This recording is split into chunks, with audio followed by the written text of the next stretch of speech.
Visiting the biggest scammer in Singapore, that's what some people say. I don't think so, but today we're going to find out. We are going to the rented penthouse that Rayston has. He has made headways on social media for flaunting his wealth, branded dropshipping and now selling courses, amassing a wide following and many young people looking up to him. Today we'll investigate his life and the integrity of his business. Let's go!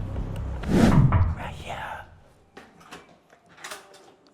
Wow! Very Is cool. it even the man himself? Very cool. Look Thank at you for him. having me. Decked out. Look at his Cartier watch. Yes. Come on in, come on in. First question I'd like to ask. What does it feel like to be that rich, famous, and plenty of beautiful women in your DMs? What does it feel? Honestly, like, first of all, I don't think I'm rich yet. Okay. I mean, my level of rich is 8 figures, 7 figures. I'm definitely not there yet. But hey, coming soon though. But in terms of beautiful women, you'll be surprised, bro. It's all guys in the DMs, bro. It's all guys in the DMs. Interesting. Well, but he might be just being humble. Who knows? Nice music, nice place. Tell us about how you rented this. So a little backstory on why I even rented out this place in the first place.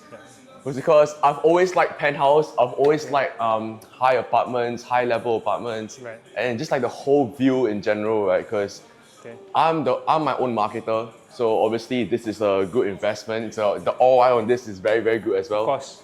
And I think the best part of the house has to be the balcony. Nothing too crazy though. We're overlooking the West Coast. This is West Coast here. Okay. Nothing too crazy. ACSI is on the right.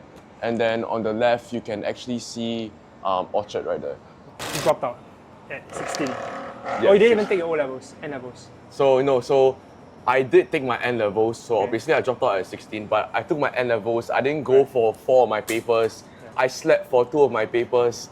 Basically, I failed it very, very bad. If you didn't know, I got 29 and it's out of 30. Right. So anyone watching this, you know how bad that is. Okay. And I still graduated.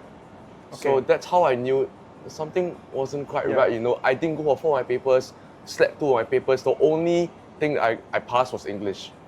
So that's how I know like the system was kind of corrupted, you know. So you went and after that you had a spot in IT? Poly. Poly? I didn't even You didn't apply? I didn't apply for anything. Okay. Yeah, I didn't even go for my graduation. Okay. At that moment, you know that you were going to go into business? No, right? You just wanted to drop out? No, so back then when I was taking my N-levels, I was already making like 1 to 2K a month with dropshipping. Okay. But obviously it wasn't that level where I could drop off. Okay. But I was just very, very, very delusionally optimistic. Right? So what even is delusional optimism? Delusional optimism is simply just a combination of having self-belief, believing in the unseen, and at the same time, believing that a positive outcome will happen when all odds are still stacked against you. How young are you currently? I am currently 18. I turned 18 4 months ago. That's crazy. And how does one develop this level of maturity and thinking and rhetoric? Because were you always like that? No. At 16, 15, I was seeing some of the past videos. Yeah. You do look like just a typical scrawny kid. Yeah. Horsing around. Yeah. Okay, let's walk up. What was that switch actually? So I think the switch in me kind of ignited through a heartbreak. So we'll talk more about the heartbreak, guys. Okay, come. So yeah, this is where the magic happens, guys. Wow. This is where I sleep. The view is the best part of the house. Wow. Overlooking the balcony. I wake up. It's just an automatic alarm clock, you know. The moment the sun rises, I wake up. But yeah, it's kind of messy. I should probably So do daylight. Yeah, daylight. What's your day like? What's my day like? Yeah, what time do you wake up? Okay, cool. So normally I wake up around 11 to 12 a.m. Yesterday I woke up damn late though because my friends came over. But kind of like my morning routine will be I wake up, first thing I do, I think you can relate to, I need to check my DMs. So I'm replying to people, doing all the texts, then immediately, you know, I'm brushing my teeth, take a shower, get my clothes on. Then I'll go downstairs, so Starbucks is right downstairs, and then get my work done. So you do work downstairs, not in the home? No. Wow. Because I need coffee. So this space really, can you say in some sense, is like a way of marketing? Yes, I mean, definitely it plays a big part on marketing, but at the same time, it's also manifestation, right? I want to get my own penthouse in the future, definitely in Miami, that's the dream. So it's kind of envisioning right now, I'm living the dream so that when it actually happens, I'm not surprised. Right? I've always manifested. So heartbreak. Yes. Okay, so like a little backstory, I got into my first relationship when I was 14 years old, right? First love, everything. I was really, really, really attached. And she basically cheated on me with my best friend. And how I found out about it was there was a video. So my friend was with them and they took a video. And at that point of time, it was my best friend that she cheated on with. So keep in mind, 14 years old, first love, and that happened. There was a video. There was a video. Oh my. I'm not gonna go into in detail with the video, but obviously got really, really bad, really, really scarred. Was depressed, lost all motivation in life. I didn't go to school for 6 months. That's why I retained a year in secondary 3. This was Sec 3. Okay. Yeah. So retained a year in secondary school. Yeah. And kind of like the whole heartbreak, I think was really, really important, bro, because it just kind of helped me go through the whole self-improvement phase. I realized that no one's going to save you except yourself. Because when I was depressed, I had people around me that was helping me, stuff like that. But no one's going to help you except yourself, right? They can only help you by motivating you, saying all those kind words. But at the end of the day, if you keep dwelling on the past instead of focusing on the future, you'll be depressed forever. My question is, were there any online people that you heard, or at least you just came to the conclusion yourself that, hey, a man needs to pick himself up? Yeah, so at that point of time, Iman Gatzi, Andrew Tate, they weren't really a thing yet. But something that motivated me, and the whole main reason why I was even like being more depressed was because I was broke. Right? I was skinny as hell, broke as shit. And I looked at other people online, I looked at the Jack, all the Lambos, Penthouses, AP, and I looked at them and I'm like, there's no way that they're actually living a life. So I knew it was possible, but I just didn't know how I was going to get there. So I started off with Growtopia. So I don't know if you watching this actually know what Growtopia is. But yeah, so essentially, when I was like 10 years old, 9 years old in primary school, I owned one of the most famous trading world. It was called Buy Chandelier. Okay. So if people know that. And I sold that world for 8K USD when I was 10 years old. So keep in mind, I was 8 years old, 10K USD. All with Growtopia. Growtopia? Yes. This is online game? Yes. And how does one at that age decide to sell it? Yeah, so I started Growtopia when I was 6, like $0, nothing. I was just playing the game. But then I just learned that you have to build yourself up, right? So I kept grinding every single day. And I've always wanted to be exceptional. Right. I've always wanted to have the famous worlds. I wanted to be the odd one out. I mean, it says in the word itself, right? Yeah. In order to be exceptional, you have to be an exception. Right. So I've always stood out. And I realized that making money online is actually possible. Okay. Yeah, I think it starts with that possibility. Yeah. I think school conditions you to believe to be limited by a certain paradigm. I'm not sure whether you heard of this before. I guess I can share. You view an analogy or a situation. If you're on a plane and the pilot comes up to you and gives you $1 million to jump off the plane, will you do it? No. Why not? Because I'll die without having $1 million. Is there any circumstance or anything that I would say that would change your mind? Maybe if I got $1 million and I didn't die. Okay, so if that is that possibility, you will not change your mind, right? Yeah. So the fascinating thing is this, right? When I first mentioned airplane, what's the first thing that comes to your mind? First thing that comes up to my mind? In the air? It's flying, right? Yeah. But where do you see most airplanes? On the land. It's grounded. Yeah. It's not just that. You think of a Boeing, you think of a big plane. Yeah. I never say it cannot be a single propeller plane. From the door to the floor is like probably 1 meter. The point I'm trying to make is something called a paradigm. Yeah. We all have these paradigms or set beliefs that we think is true when in fact they're questionable. Just like how I can only make 4K when I graduate. Yeah. That's a paradigm. That's a paradigm. You look at Singapore, just look at it. How many millions and hundreds of millions of dollars just in this landscape alone, you know? And Singapore is vast there. And you're telling me you cannot get a small share of that? Exactly. So once like you said, the mind is expanded, then you take steps towards that. Exactly. But that's where most people drop out because those steps are not easy. Mm-hmm. You walk the course, you obviously stood out. Let's go downstairs and we'll investigate that. Yes. I think that's fascinating. See you guys we'll downstairs. go into a proper podcast now. Oh, before that, watch collection. Oh, watch collection. Share with us a new watch that you got. So and yeah. Then we'll go down and have a chat. So yeah, you guys didn't really know, I did buy a new Rolex 2 days ago. How many watches do you have? Did you just buy AP? Yeah, I bought an AP January, and then basically March I bought another watch. So yeah, box papers, everything. Nice. Okay, for the skeptics that say, hey Winston, you're spending so much, do you really have this money? Or are you just flexing so that How do you determine? So, guys, when is it? Yeah. When do you buy something So, yeah, against? I'll bring it profit? up for you real quick. So, Okay. the only time I spend my money is I will spend like 10% of how much I make. So for the month of not for the AP, right? The AP Right. was an achievement. Yeah. But for the month of February, I hit my all-time high. Okay. So in terms of profit, Sure. So I was like, okay, let me spend 10% of it. Okay. So that's when I bought this watch right here. Let me show you guys. It is It's new. yeah, basically. Okay. Like new. So this is a Submariner. Yes, this is a Rolex Submariner Starbucks. Okay, and this is not Hawk. Is this No, the not Hawk the one? Hawk. Not the Hawk one, It's right? Okay. Starbucks. But it's still pretty hefty. I would say it's 15, 16 to 17. It was 20? 17.5. Right. Yeah. Okay. So yeah, so my watch collection is a AP chronograph. I got the iStock Cartier, Yeah. and now it's a Rolex Sub. So the next goal is a day date. It's fantastic. Question before we go down: how does one like you stay humble and sincere when you're among the top 0.01% of earners your age? Yeah, so definitely something that helped me a lot was surrounding myself with people who are way more of high value of me. Yeah. Like the people I surround myself with, I'm a small fish to them. Okay. Like I'm saying they are 19, 20, 18, 7 figures already. Right. So to them, I'm like a small fish, you know. Right. And just kind of who you surround yourself with. The biggest problem I see with people is they surround themselves with people who are like they don't do anything in life, right? I mean, Yeah. if you surround yourself with people who do drugs all day, Yeah. you're gonna become a drug addict.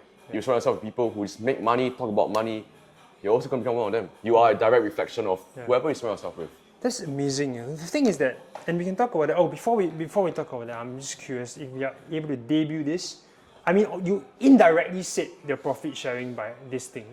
If it's 10% means the most you've made is 180K a month profit. Yeah, so Right. yeah. And that to somebody looking at that is a year, 2 years, 3 years income for someone that's even graduating. Wait a minute, that's 4 years income for a fresh graduate in 1 month at 18 years old. People will look at you and two things will come to their mind. Either one of the things will come to your mind, okay? Actually 3. Either they are extremely envious and jealous. Number 2, which is linked to number 1, they don't think it's real. They think it's a scam. They say, where's your proof? I need to see papers. I need to see a bank account.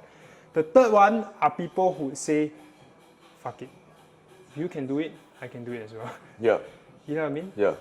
So it's so fascinating to me. So yeah, so the fact that you said that, I actually dropped a new YouTube video, Yeah. kind of discovering how I made $250,000 in a single month. Okay. I exposed my whole entire strategy. Yeah. It's on my YouTube, so if you guys want to check it out, completely transparent, showing my whole entire journey. Okay. But yeah, with that being said, I think we should head downstairs. Let's go. Yeah. Let's go. This money at this age, do you think it changes you? I don't think it changes me to become a bad person, but it just makes me a whole better person. You know, the way I think, my whole mindset, and just the way I think about in life. Obviously, I'm still the same person. You can ask all my friends, all my close friends. I still act the same. I'm still the same person, but it's just in terms of reflecting in life, you know, and the way I go on in life and how I make money. So I would say, other than that, I'm still the same person, bro. I don't judge people, not egoistical. I'm a very, very humble person. Actually, the funny thing is, right, when I first came on social media, impression I had and most people might have had is that this guy's a show off. He's printing money, he's spreading it out. I'm like, this douchebag, what is he doing, right? But it's money. The thing is that I can't deny that. Looking at that spread, it's at least 10, 20, 30. So I can't deny it. It was 80 at the time. Okay, right? It's a decent amount at his age. So, but obviously, someone like me, I wouldn't judge fully until I know the person. And then when I got to know Rayston, when he came on my lives, when I speak to him, and I see the rest of his other videos, then I realized, oh no, he speaks like in a good way. You do speak with a lot of substance, but also a lot of sincerity. It's like I'm speaking to a Singaporean kid. You know, a typical Singaporean kid talking about the same stuff. You know, but at the same time having that, you can switch on that how to say, you can switch on that switch, the aura, you know, to talk more and more in-depth stuff. Yeah, hell yeah. Things like that. Think she's still with it. So yeah, so I gave you the benefit of the doubt, and you know, I think you've shown proof on numerous times about your income and your dropshipping. It's very hard to deny that you're actually doing it. For all I know, everything is Photoshop. I never know, But all else being equal, I like to believe that everything is legit and you're a man of integrity. Okay, right now we're gonna set up a tripod. We're gonna really ask about business strategy. We're gonna ask about your life and some tips for people who want to be in your position. Hell yeah, let's do it, bro. Okay, so talk about upbringing. Who was Rayston at 10 years old, 12 years old? Rayston at 10 to 12 years old was playing Growtopia, Okay. going to take my PSLE and playing Fortnite. So wasn't doing jack shit in my life. But I had made some money already. But at that point of time, the motive wasn't to make money, just to have fun. Just live life, focus on school. Interesting. Was your voice always this resonant, this deep and sexy? No, actually it was, my voice was like a little bit deep. Yeah. But in terms of the way I speak, no. Right, so it's a bit clownish. Yeah. Yeah, but the tonality and the cadence you learned. Yeah, it gradually came over time because if you look back at my first few videos when I first started out speaking to the camera, it was really, really bad. But as time went by, I just got used to it, Just started talking to the camera more often. Yeah. Because you speak a lot of gravitas, a lot of authority in that sense. It helps that you have a resonant voice, but it's still a very trained product, right, in some sense. Okay, so secondary school, how did you decide that, no, I don't care about studies anymore? Was it boring for you? Was it like your teachers were bad? Your friends? Yeah. Sure, so I'll break it down for you step by step. So, for all the OGs out there watching this, I used to be a thirst trapper, right? So, essentially, I will post myself with lip sync to audio, and I grew my account to 175,000 followers. Serious? Yeah. So Wait, how old was this? So this is when I was. But you were still ski, no? You were working out already. Yeah, I've been working out since I was 14. Okay. Got you, yeah. So thirst trapping at 14, I grew my account to a massive following. This is what, Instagram or TikTok. Okay. So that was kind of when I realized, hey, like I knew how to go viral. I knew what certain angles to do. I knew what certain audios to post. I knew what certain trends to follow. Yeah. I knew how to replicate it. And I just knew I had a thing for social media, but I wasn't quite monetizing it. Okay. Right. So then I was doing thirst trapping, and at the same time, I got a lot of hate. Because I mean, it's just the Singapore community, right? Yeah. People want to see you do good, not better than them. So secondary 2, I got bullied. Really bad. To all the guys watching this, fuck you. But essentially, got bullied very bad. They dropped me out of my friend group. I had literally no friends. Like I had one friend, Walter, and so very bad. So from there onwards, I started moving on to international friends. People from international schools, people from overseas. I had no local friends at this point in time, and that was when I was kind of introduced to the whole online money space. Because it's very like common in the States, right? That people do social media, stuff like that. So I felt at peace, I felt like I belong to these people. And then Sorry, just cut you off. I think the culture is very different. It's very, very different. It's they support you, they don't limit that paradigm we were talking about earlier. They expand that paradigm. Very, very different. Okay. Yeah.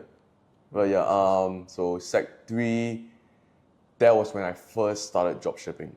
Because I used to resell products on Carousel. So kind of, it was like, I was already selling products, but obviously I had to go down, had to meet the people, had to text them, had to negotiate, and bro, my God, Singaporeans, bro. I would sell a product for $100, somehow it would be at $10. They would negotiate, I don't know how. So I could not deal with the Singapore market. Okay. So that was when I started selling overseas. That's when I started my whole dropshipping journey. Right. That's the job. That's the kind of that discovery of business and transition into it. But let's go a little bit further back. Right. You were cheated on, like you said. You were depressed for a period of time. You wrote a letter to yourself saying that this is going to change. Yeah. In 6 months, this is the amount of money I'm going to make, blah, blah. And at the end, you say, see you at the top. Yeah. Fascinating. What was the emotion when you wrote that? I just believed in myself. I mean, like I said earlier, right? I was really delusionally optimistic. I had the leap of faith. I had a lot of faith in myself, right? Because what even is faith? Faith is believing in the unseen. So I knew I could already envision, I saw myself. I had a vision no one else could see but me. I knew I was already that person, but I didn't know when. So I had a plan, right? And I had a dream. There's two big things between a dream and a plan, right? Because a dream is a goal, but when you write it down into steps, it's a plan. Right. So I had that plan and I just followed it. It's a fantastic transition into the plan right now. This is the meat, is where to meet that. Because all this stuff people can say, right? I want to be rich, I want to be that. That's easy. That's the easy part, technically, you can argue. The tough part is when you face the rejection, when you face the failures, when you face people laughing in your face. We're going to talk about strategy. What's the strategy for you? How do you sit down and say A, B, C? What was that for you? So I think people care way too much about what other people think about them. Yeah. And something that helped me was because I was exposed to social media at such a young age. Yeah. I had a big following at such a young age. I was used to getting hate. So I was really numb. Yeah. So I did not give a fuck about what other people think about me. I just wanted to do me, because if you keep trying to please others instead of pleasing yourself, you're going to be in a constant state of depression. Yeah. Just do you, and I guarantee you, you will live such a happy life. I think if you live purely for the validation of others, that's the surest way to be Yeah, happy. 100%. You're constantly in your head. I mean, You're stuck in your head. without a doubt, like Overthinking. even sometimes me, like let's say I post a video on TikTok, on Instagram, and it doesn't go viral, I get upset. My mood just dies. But then when my video goes viral, the adrenaline I get so Dopamine, motivated.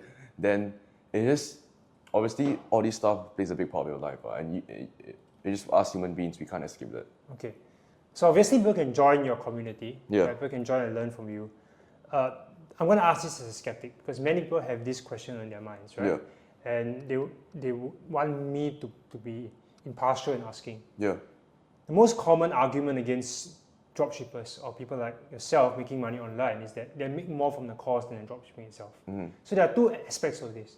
One is they are just selling your course because they want to make more money from you. They're not actually doing very well. And the second aspect of it is, is it ethical to make money from dropshipping and also teach other people to do it? So let's talk about the first one first. Which is selling a course. Yeah, but you make more money selling a course, doing a dropshipping, and why sell if you're already making money? Yeah, so definitely, I'm not going to sit here and lie to you and say that I'm not doing this for the money. Yeah. Obviously, I'm selling information, I'm selling knowledge, and you have to pay for that. Same thing as having a mentor. Yeah. Right? When I first started out, I paid 10K for my mentor because I'm trading time for information. Same thing as going for school, right? And when you ask me about am I making more money from my courses than dropshipping, no. I mean, I documented my whole entire journey on YouTube. I did $250,000 a month on my one store in dropshipping. So no, I don't really make a lot on my courses. Majority of the money from the course, I just pivoted into dropshipping itself. But the whole point of why I'm even trying to sell a course in the first place is to just show that like it's way possible, right? I believe in karma a lot. What goes around comes around. I did a lot of bad things in the past. Obviously, it caught up to me. So I'm just trying to give back to the community at the same time. Okay. Hard to doubt that just based off my meetings of you. Either you're a very elaborate, quote unquote, psychopath, or you're someone that is very sincere and wants to help people because you were in that position before. Yeah, 100%. Broke, lonely, depressed. Yeah. And you want to help someone else to also overcome that. That's why you're selling courses. And I'm going to back you up on this because I'm going to sell courses as well, content courses. I'm going to talk to you about communications, mindset. Listen, people spend tens of thousands of dollars on education for a degree that may or may not be useful for you. You know? Yeah. So I don't understand the argument behind why anyone that's selling a course is labeled as a scammer. I agree that there could be a possibility that people oversell value and charge a huge sum and make a lot of money and lose themselves in the process. I'm sure with a large enough number of people, there are people like that. Yeah. But I give you the benefit of the doubt. You know, Yeah, and I'll break it down for you why selling courses, selling information online is so good, right? Because first of all, you make the product once. It's scalable. It's fully scalable. You never touch it again. Secondly, there's no profit margins. There's no worry about like refunds or this stuff. It's mostly like the profit margins are so close to 100%. Yeah. Right? So there is no product fulfillment, all that stuff. And like you said, scalability. You can scale information so high. Like info products is the only industry that you can go from 0 to 10K in a month. It's crazy. It is really, really crazy. Does drop shipping fall under that category, you think? Because you make money fast, right? Some people would say, yeah, I need 3 years, 5 years to make that money. You made it in 1, 2 years. So, yeah, do you feel that? Is it because you hustled even more in the 1, 2 years constantly, or does strategy play a part, or industry play a part? Yeah, so definitely strategy plays a big part, but at the same time also consistency, right? Yeah. Like, I was obsessed with drop shipping. I would eat, sleep, breathe drop ship, right? So it is kind of whole mentality was like, how big is a reason, you know? I wanted to provide for my family. I couldn't even afford cabs, like to go to places. I couldn't afford, I would go to a restaurant, I look at the menu like, oh, I can't buy that. It's 2 hours of my work, I can't. So I didn't want to live that life. I wanted to live at my own will. So job shipping was kind of my only escape. So I went all in on it. I failed 8 months. For 8 months, I saw no progress. I lost thousands of dollars in the process. But when there's input, there's always output, right? And majority of the people, they focus on the output. Right? So what is the output? It is 10K a month, when you're gonna become a millionaire, when you're gonna buy that new watch, buy that new car. That's all universal, you can't control that. But what you can control is the amount of work you put in so that the output, how soon will the output even happen? So yeah, when it's input, it's output. But the most part is people expect results way too fast. And it's not how it works. Right. So two things I'm hearing is that yes, you did it in a short period of time, but you were obsessed. Yes. Every single day you were making reiterations, talking to mentors. Plus also you accelerated because you had information from people who had done it before. Yeah. You know, so it's an accelerated process, also working smart and not just hard. Because some people grind and drop shipping for a long time and they don't make that money. And you said branded drop shipping. Let's transition into that. What separates you from the thousands of people doing drop shipping? Yeah. Why can you succeed and the so, rest fail? So the most common question I get is, Rayston, is drop shipping dead? Yes, and it is. Traditional drop shipping is dead. So I'll break it down for you, okay? So what even is traditional drop shipping? Is where you take a random China product, for example, right here, right? Yeah. Let's say we sell this product right here. No branding, no nothing. We just put it on a store and we name our store fine interior. Right. Very, very broad, very, very generic. And if you think people are gonna buy, no, people buy from Shopee, Lazada, Amazon. Much competition. People buy from a brand. Well, branded drop shipping is where you go with a branded approach. So branded logo, branded packaging, branded creatives, branded everything, and at the same time, not having to worry about fulfillment and having inventory, right? Because a third-party suppliers does all the product fulfillment, he ships out all your order, and there's no really like big startup costs because you don't have to hold any inventory. How do you build a brand story? Branding is a brand story. Yeah. You know, I'm not sure how much you review on your own channel. I'm sure you document it pretty detailed. Maybe my producer can help me with this. But if you give out the secrets, wouldn't that become a competitor for you? No, because if you look at the graph, the sales for so what even is drop shipping, right? Drop shipping is online, selling products online. Yeah. And people, the graph on that is going higher and higher every single month. So there really is no competitors when you're on top of the food chain. And the whole entire industry is like tens of billions of dollars. So what makes you think you can't get 0.0001% of that? Yeah. So, and obviously, since I'm starting a course, right, if I can give people results, I use that as testimonial, and in turn, I get more students. Yeah. So if I know the strategy, you just copy and paste. You do this, you can do that, and do this and do that, and boom. Okay. Do your due diligence if you want to check out. I cannot give a second on that because I'm not in his course. I've not tried it out. I can only second him as a person, as someone that I believe is of character and integrity. But in terms of the integrity of the course itself against the rest of the market, that one you're going to find out yourself, right? Check him out on his YouTube channel for sure. I think he documents his journey. He has a e-com ward e-commerce. e-commerce that you named after Hotworks, Yes. who in herself have a story that's quite magical and quite powerful.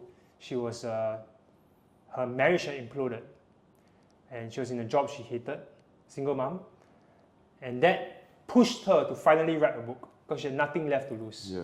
And that book made her a billionaire. It's crazy. You can think of that, and that now inspired you to start. I think after. I mean, the fact that you said that is like, all you need is one product. Like for me, drop shipping, all you need is one product. If you're trading, all you need is one trade. For you, all you need maybe is one viral video, millions of views. You're settled. So all you need is one thing. And They that's fail 100 times and you just get one win and you build off it. Exactly. Same thing for crypto. Anything you do, SMMA, all you need is one client. Last few questions. Thank you for hosting me, Rayston. No worries, I really brother. appreciate openness. I'll end off with a bit of philosophy. Ooh. Lost. Why continue making money? You know, what's your purpose? Yeah. So the end goal is to retire my parents, right? I physically could not bear to see my parents work more because they always help me with food, pocket money, providing me a home to stay at, shelter, all that. And they're not getting younger by the clock, right? Even my parents right now, my mom has been going to the doctor recently, my dad is getting more tired, high blood pressure, all that. I just cannot physically bear to see them live like that. And it makes me so pissed off to see people 23, 24, 25 who just stay at home living under their parents because they're comfortable. Right? And comfort is the root to all evil. You have to put yourself in uncomfortable positions because that's how you grow. Right? That's the end game, is retire my parents. And obviously, you know, maybe the Lamborghinis, the Ferraris, the APs, the Cartiers, it's a nice addition, but that is just the add-ons, right? The end game, the end goal is to help your parents out because they gave birth to you, they put you on this earth. The worst thing you could do is not give back. So that's the end game for me. Thank you, sir. That's Thank you amazing. very I much. love how you put your parents first and everything else comes after that. Yes, bro. Guys, please check it out on socials. The link is in the description. It's an honor to be here. I hope to continue to make money. Hell yeah. I'm definitely inspired today. Hell yeah. I'm saying this with your delusional optimism. I'm saying that eventually I will be giving out $1 million. Well, most That will make headlines, I believe. In Singapore, at least nobody has done it before. Work towards that. Let's do it, bro. You stay in market here, bro. When you do that, I will see it, bro. $1 million giveaway. See you guys. Take care. Peace out.